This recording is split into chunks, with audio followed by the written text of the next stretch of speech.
안녕하세요. 저는 결혼 10년 차에 과부가 되었습니다. 나름 착하고 성실한 편에 속해 듬직한 가장의 역할을 해주었던 남편이 결혼 후 10년 뒤 초등학교에 갓 입학한 8살 된 딸과 저를 두고 교통사고로 그만 세상을 떠나고 말았어요. 그 당시 저도 40도 안 된 젊은 나이였기 때문에 주변에서는 다들 재혼을 하라고 이야기했지만 차마 아이가 눈에 밟혀 그러지 못하겠더라고요.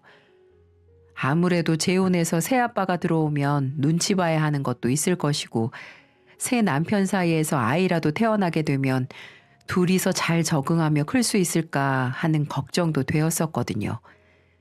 그래서 주변에서 다들 한 소리씩 해도 저는 꿋꿋하게 과부의 길을 걸으며 우리 아이 하나만 보고 살았습니다. 근데 제가 너무 오냐오냐 키운 탓일까요? 그저 금지오겹으로 바라보며 키우던 딸이 제 가슴에 큰 대못을 박아버렸네요. 저는 저와 딸아이를 두고 먼저 가버린 남편처럼 우리 딸도 갑작스럽게 잘못되면 어떡하나라는 생각으로 늘 전전긍긍하며 아이를 너무 귀하게만 여기며 키웠어요. 집에서 집안일은 조금도 못하게 하고 무조건 제가 이 아이의 손과 발이 되어 빨래며 청소며 식사며 모든 것을 저 혼자 다 책임지며 그렇게 키웠습니다. 그래도 어디 가서 나쁜 애라는 소리는 안 듣고 살았는데 저는 결국 자식 양육의 끝을 참 허무하고도 가슴 아프게 마무리를 짓게 되었네요. 뭐 어떻게 보면 결국 친자식을 보내고 새로운 자녀를 품게 되었다고 볼 수 있을까요? 어쨌든 제 인생에서 쉽지 않았던 이야기를 지금 꺼내보려고 합니다. 우리 딸은 그래도 나름 사회에서는 착실한 편으로 인정받고 있었어요. 집에서는 집안일도 안 하고 밥도 차려줘야지만 먹는 아이였는데 밖에서는 좀 잘하고 사는지 학원 강사로 돈을 꽤 잘 벌고 있었습니다. 물론 우리 딸이 집안일도 잘 안 하고 살짝 본인만 아는 이기적인 성격이 있긴 했지만 그래도 아주 막 나가는 애는 아니었기 때문에 나름 엄마한테 효도한답시고 용돈도 주고 했었네요.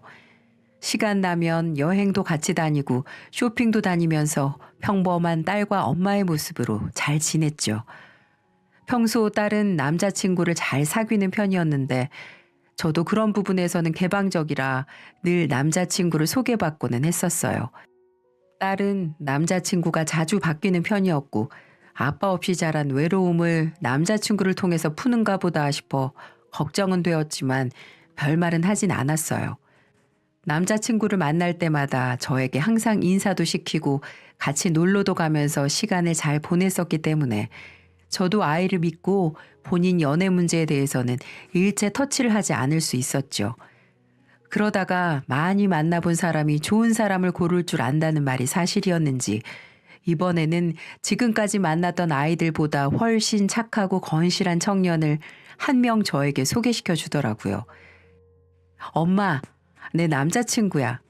오빠, 인사해. 안녕하십니까, 어머님. 현경이 남자친구 임태수입니다. 그래요. 반가워요. 우리 딸 잘해줘요. 그렇게 인사를 하고 난 뒤 워낙 착하고 성격 좋은 청년인지라 금방 친해졌고 둘이 데이트를 할 때도 태수는 꼭 저를 불러서 바람도 쐬어주고 영화도 보여주면서 놀아주곤 했습니다. 예, 이제 너희 둘이 좀 놀아. 늙은 사람 불러다가 맨날 무슨 민폐야. 아니야, 엄마. 오빠가 엄마랑 노는 거 너무 좋대. 내가 가끔 질투한다니까? 아이고 참. 태수 너 이제 나 그만 불러.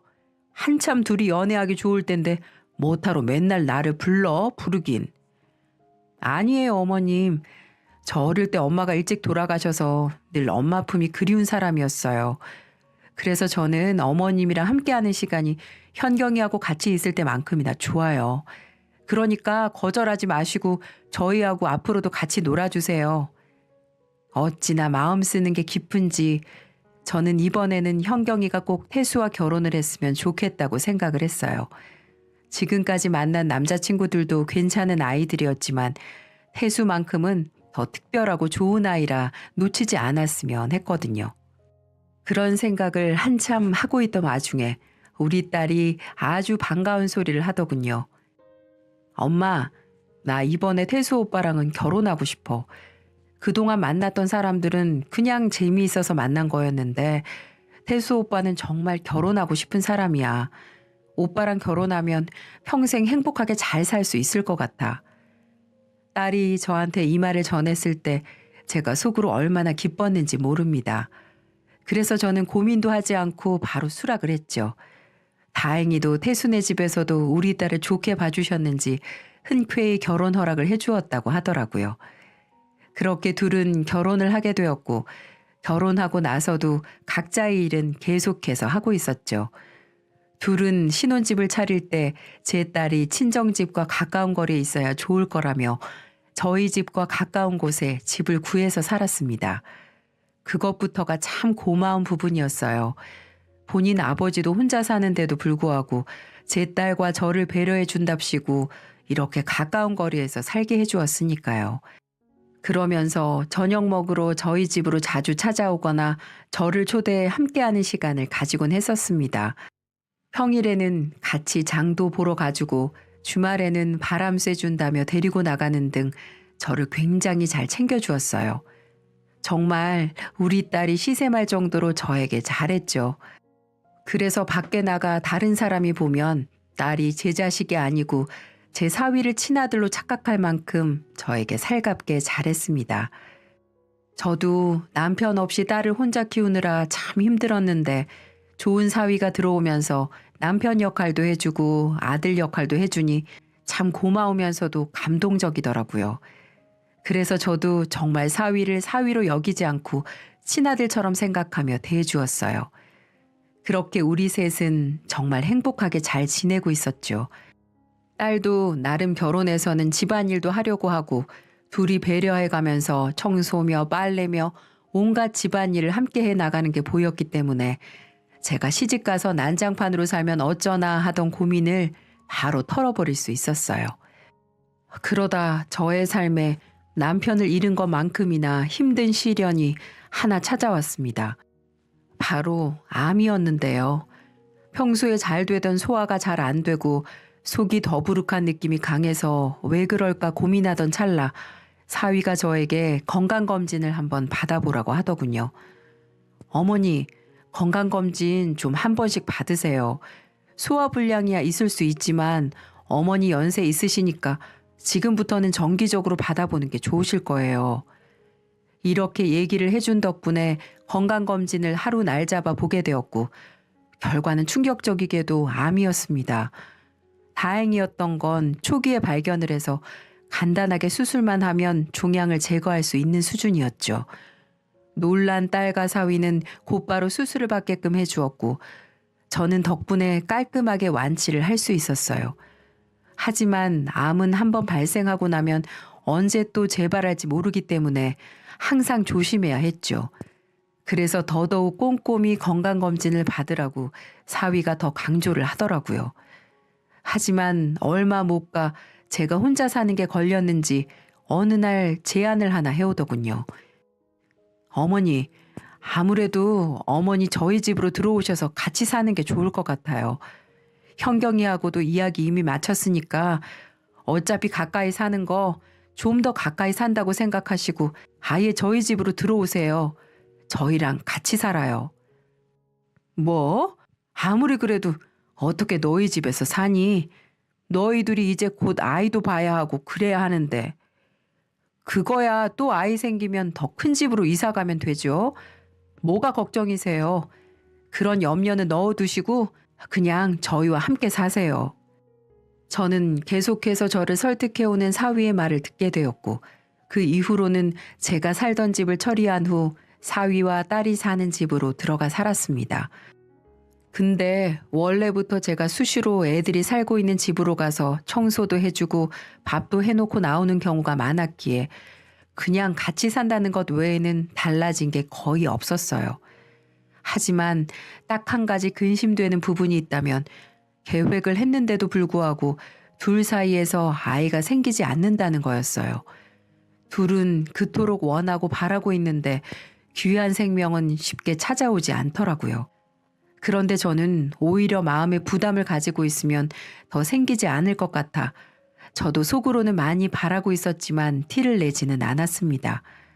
그러다가 오랜 기다림 끝에 둘은 결혼 후 2년 만에 아이를 가지게 되었어요. 처음 아이를 가진 걸 저한테 알려올 때 얼마나 기뻤는지 몰라요.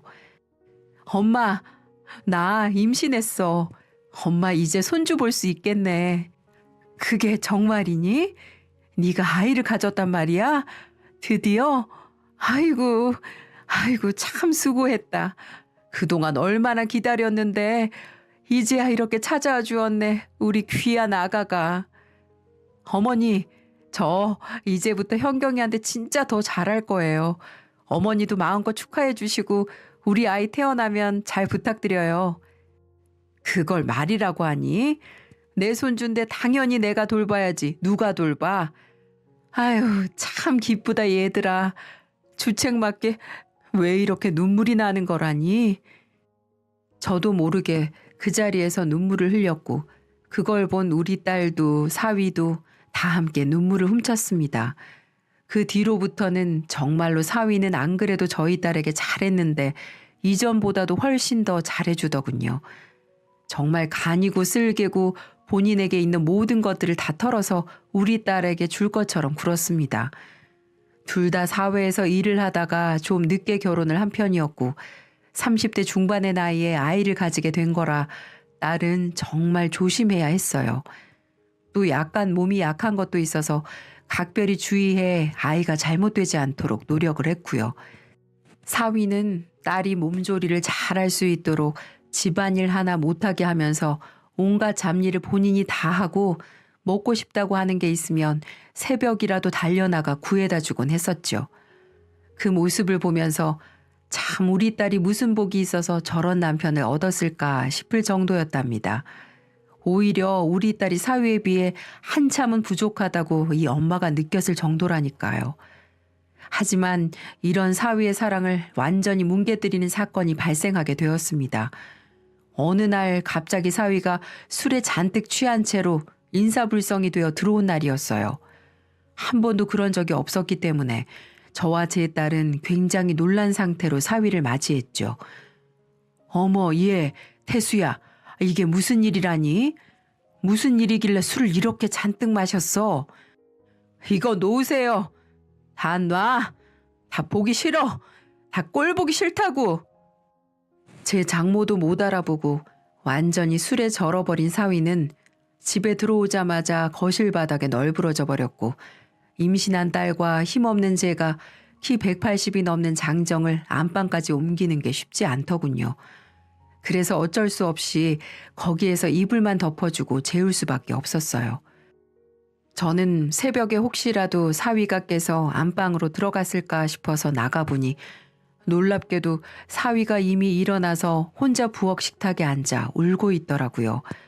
저는 너무 놀란 나머지 얼른 가서 무슨 일인지 물어봤어요. 아니 얘, 우리 사위 왜 울고 있어? 자네 오늘 밖에서 무슨 일이 있었던 거야? 어머니, 죄송합니다. 정말 죄송합니다. 갑자기 그게 무슨 소린가? 죄송하다니. 정말 무슨 일이 있었어? 그냥 제가 다 좀 부족한 것 같아서요. 어머니, 제가 부족한 남편이라서 사위라서 죄송해요. 한참을 그렇게 넋두리를 하는 사위의 이야기를 저는 그저 들어주기만 했습니다. 가장으로 밖에서 일을 하다 보면 힘든 순간들이 왜 없겠어요. 저는 그저 사회생활을 하다가 힘든 일이 있었나 보다라고 생각을 했고 제가 해줄 수 있는 위로가 없어 가만히 등을 쓸어주며 들어주는 것밖에는 할 수 있는 게 없었어요. 그 후로는 또 평소의 사위의 모습으로 돌아왔기 때문에 저도 대수롭지 않게 생각하며 지내고 있었습니다. 하지만 그날 사위가 왜 그렇게 힘들어했는지는 딸이 출산을 한 다음 날 너무나도 정확하게 알 수 있었어요. 딸의 출산이 임박하고 산후조리원으로 들어가기 위한 준비까지 다 맞춰놓을 때까지도 사위는 아무 탈 없이 딸과 잘 지내는 것처럼 보였습니다. 그런데 아주 결정적인 날 사위의 태도가 갑작스럽게 변하고 말았어요. 바로 딸의 출산 당일에 말이죠. 딸은 갑작스럽게 느껴지는 진통으로 급하게 병원으로 갔고 저는 사위에게 얼른 오라고 할 생각으로 전화를 걸었지만 일이 바쁜지 전화를 받지 않더군요.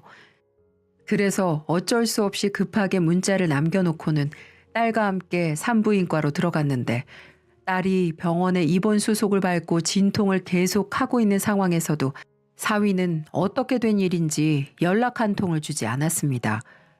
저는 무슨 일이 있나 걱정이 되어 계속해서 전화를 했는데도 전혀 받지도 않았어요.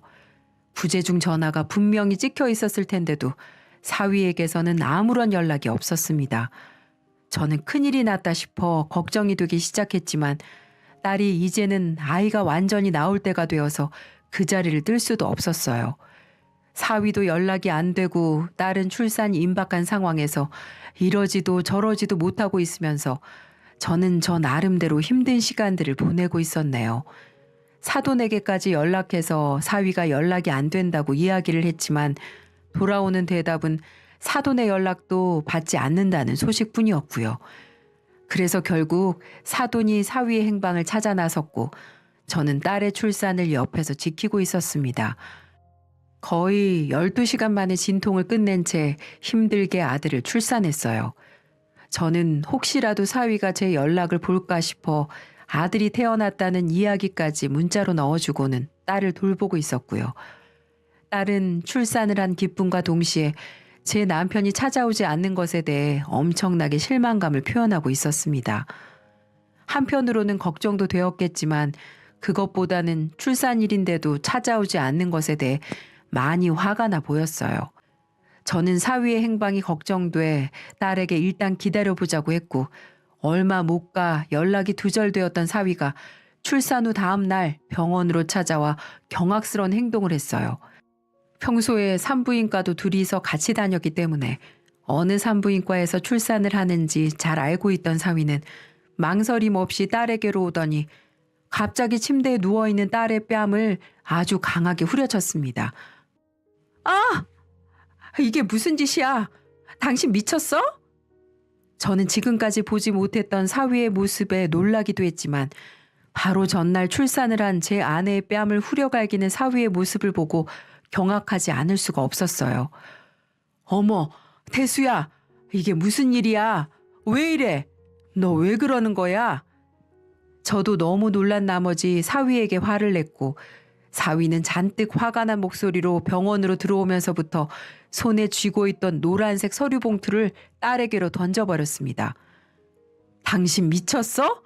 어디다가 뭘 던지는 거야? 다짜고짜. 이게 뭔데?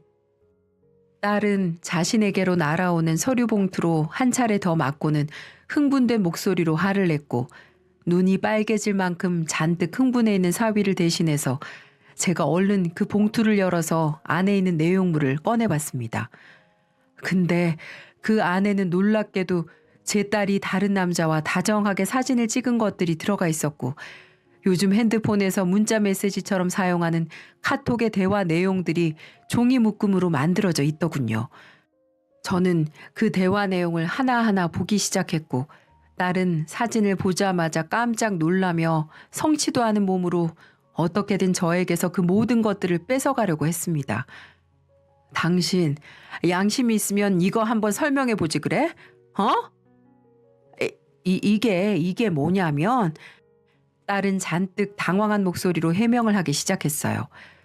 이 사람 아주 잠깐 만난 사람이야. 결혼 전에, 오빠랑 결혼하기 전에. 웃기지 마.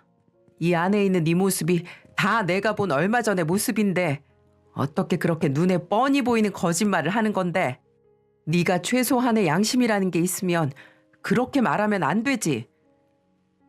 미안해. 알았어. 진짜 솔직하게 말할게. 학원에서 하도 나한테 만나달라고 하고 밥 몇 번 먹어달라고 해서 그래서 몇 번 만나준 게 다야. 그러고 끝이라고. 진짜 너는 쓰레기다. 너 진짜 쓰레기였어. 어이없다는 듯 딸을 쳐다보던 사위는 이번에는 본인의 핸드폰으로 무언가를 틀어 우리에게 들려주기 시작했습니다. 그 내용은 경악스럽게도 사진 속의 남자로 추정되는 한 남자와 저의 딸이 둘이서 대화한 걸로 느껴지는 내용이었어요. 제가 정확하게 대화의 내용을 나열할 수는 없지만 전체적인 내용은 이러했습니다. 제 딸이 학원에서 만난 다른 남자와 바람을 피고 있었고 그 남자와 살기 위해 이혼까지 계획을 하고 있더라고요. 내가 이렇게까지 증거가 있는데도 너 그런 식으로 거짓말 할래? 게다가 지금 이 애, 네 아들, 내 아들도 아니잖아.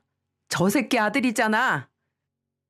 저는 사위의 입에서 나오는 말에 너무나도 큰 충격을 받았습니다. 순간 뒷골이 당겨져 오는 느낌에 저는 털썩 주저앉을 수밖에 없었고 사위는 아랑곳하지 않고 제 할 말을 쏟아내기 시작하더군요. 어제 저 자식이 날 찾아왔어.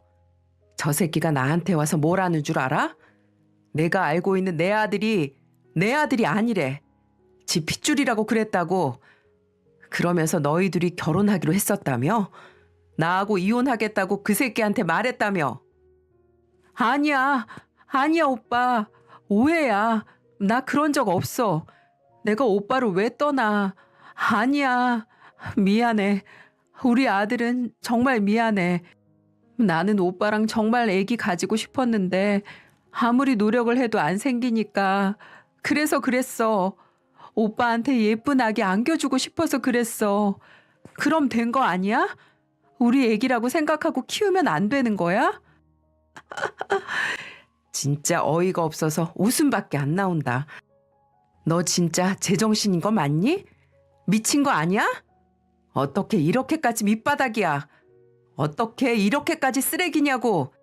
그래놓고 한 달 전에 이 새끼 차버렸다면서? 이 자식이 나한테 와서 그러더라. 나하고 이혼하고서 지한테 가겠다고 했는데 무슨 이유에선지 한 달 전에 자기를 차버렸다고. 이 새끼 부모님한테까지 인사하러 갔었다면서? 그래놓고도 자꾸 아니라고 더러운 거짓말 할래? 저는 둘의 대화를 들으면서 더 이상은 가만히 있을 수가 없었습니다. 제 딸은 놀랍게도 철저하게 두 남자를 농락하고 있었고 심지어는 제 사위의 자식도 아닌 다른 사람의 아이를 출산하고는 뻔뻔하게 거짓말을 한 거였어요. 저는 이대로는 안 되겠다 싶어 가슴을 치며 사위 앞에 무릎을 꿇었죠. 그리고는 딸을 잘못 키운 제 탓이라 여기며 사위에게 잘못을 구했습니다. 태수야, 미안하다. 내가 미안해. 이 장모가 내 딸을 너무 잘못 키워서 그래서 그래. 장모님, 일어나세요. 이게 왜 장모님 잘못이에요? 제발 일어나세요. 아니야, 다 내 탓이야. 내가 내 자식을 너무 잘못 키웠어. 다 내 잘못이다. 장모님 잘못 아닙니다. 장모님 잘못이 아니에요. 그냥 다 제가 모자라서 그런 거겠죠. 근데요, 저 이제 저딴 쓰레기랑은 더 같이 못 살 것 같아요. 죄송합니다. 사위는 저에게 그렇게 말을 해버리고는 그 자리를 빠져나가 버렸어요. 저는 사위가 나간 뒤 너무나도 화가 나서 그대로 딸에게로 가서 사위가 했던 것처럼 뺨을 후려쳐 버렸어요. 나쁜 년, 이 정신 나간 년. 내가 널 잘못 키워도 한참을 잘못 키웠지. 네가 미쳐도 단단히 미쳤다고. 저는 제 딸을 용서할 수 없어서 딸의 산후조리도 봐주지 않은 채로 집으로 돌아와 버렸어요. 그리고는 집을 나가버린 사위를 기다리며 눈물로 하루하루를 보냈습니다. 딸이 너무나도 미워 산후조리원에서 나와 아이를 데리고 집으로 오는 순간까지도 저는 딸을 보러 가지 않았어요. 근데 제 딸도 참 만만치 않은 난년이었습니다. 제 딸은 산후조리원에서 퇴원을 하자마자 애를 데리고 홀로 집으로 왔더군요. 하지만 사위가 없는 걸 보고 완전히 망연자실한 눈빛을 보이더라고요. 엄마, 태수 오빠는 집에 없어? 있긴 어딨어. 집에 이혼 서류 와 있으니까 그거나 처리해. 너 같은 년은 태수 옆에 있을 자격도 없다. 좋은 애 만나서 행복하게 살아야 할 앤데 너 만나서 인생 망쳐버린 거야. 당장 이혼 서류에 도장 찍어 보내줘. 저의 고함에 한참을 울던 제 딸은 결국에는 이혼 도장을 찍어서 보냈습니다. 하지만 여전히 철이 안 든 제 딸은 이혼을 하고서도 밖에서 이 남자 저 남자 만나는 듯 하더니 어느 날 갑자기 집에 쪽지를 남겨놓고는 아이만 남겨놓고 훌쩍 떠나버렸습니다. 참, 지질이 남편 복도 없던 저는 딸년 복까지 없는 건지 결국 갓난쟁이 손주를 저 혼자 키우게 되었네요. 저는 이 애가 또 무슨 죄가 있을까 싶어 현재 식당에서 일을 하면서 힘겹게 아이를 돌보고 있어요. 그러다 어느 날 갑자기 사위가 저에게만 따로 연락을 해왔습니다. 잘 지내냐고 묻더군요. 저는 딸이 집을 나가 혼자 손주를 키우고 있다고 말을 했어요. 그러자 우리 사위 그 길로 집으로 왔더라고요. 어머니, 아유, 그동안 얼마나 혼자 고생이셨어요. 태수야, 정말 미안하다. 여긴 왜 왔어? 그냥 너 잘 살면 되지. 이 못난 장모는 딸 잘못 키운 죄로 너한테 큰 죄를 졌어. 아유, 미안하다, 미안해. 어머님, 현경이는 미워도 어머님은 제 친어머니나 다름없었어요. 그러니까 그런 말씀 하지 마세요. 전 지금도 어머니와 같이 식사하고 놀러 가고 마트 장 보러 가고 그때가 너무 그리워요. 언제든지 힘든 거 있으면 말씀하세요. 현경이는 잊어도 어머님은 잊지 못할 것 같아서 왔어요. 그래, 고맙다. 이렇게 찾아와줘서 정말 고마워. 태수는 그때부터 다시 저와는 왕래를 시작했습니다. 그리고 한 번씩 와서 저를 도와주고 있어요. 이제는 저의 아들 같은 존재가 되어서 딸 대신 이렇게 효도를 받고 있네요. 아휴, 불쌍한 우리 사위. 보통의 경우면 딸년이 그런 짓을 했다면 부모인 내게도 나쁜 년이라고 손가락질 할 만도 하지만 우리 사위는 마음이 약해서일까요? 저와의 인연은 놓고 싶지 않다고 하네요. 그냥 가끔 이렇게 찾아와서 어머님의 얼굴이라도 보고 싶다고 한 번씩 술을 왕창 먹고 제 앞에서 한참을 울고 가고는 합니다. 그럴 때마다 제 마음은 쓰리도록 너무 아프고요. 그리고 혹시 몰라 손주는 태수와 친자검사를 했는데 역시나 불일치가 나오더라고요. 노년에 생각지도 못한 딸을 잃고 충격받아 이리저리 살아가고 있지만 저는 그래도 항상 모든 사람들에게 감사하며 살아가고 있습니다. 특히 우리 사위 태수에게 말이죠. 이렇게도 착하고 가여운 우리 사위, 아니 이젠 전 사위라고 해야겠네요. 전 우리 태수가 이 세상에 누구보다 잘 되길 바라면서 매일매일 응원을 해주고 있습니다. 저도 앞으로는 딸년 다 잊고 우리 불쌍한 손주 키우며 노후를 보내려고 합니다. 상간남의 핏줄이라곤 하지만 저 어린 것이 무슨 죄가 있을까요? 이것도 다 제 운명이라고 생각하고 저 아이만큼은 딸년처럼 키우지 않고 이 사회의 올바른 정상적인 아이로 키우도록 노력하겠습니다. 저는 딸년이 지은 죄, 제가 사회에 앞으로 베풀고 봉사하며 있는 힘을 다해 죄를 이 애미가 대신 씻으면서 평생을 반성하며 살겠습니다. 이 모든 원인은 못난 애미가 자식을 잘못 키운 이유이기도 하니까요. 여러분은 제발 자식 교육 잘 시키셔서 노년에 효도받고 행복하게 사셨으면 좋겠네요. 모두들 아픈 기억 다 잊고 행복하시길 바라겠습니다. 감사합니다.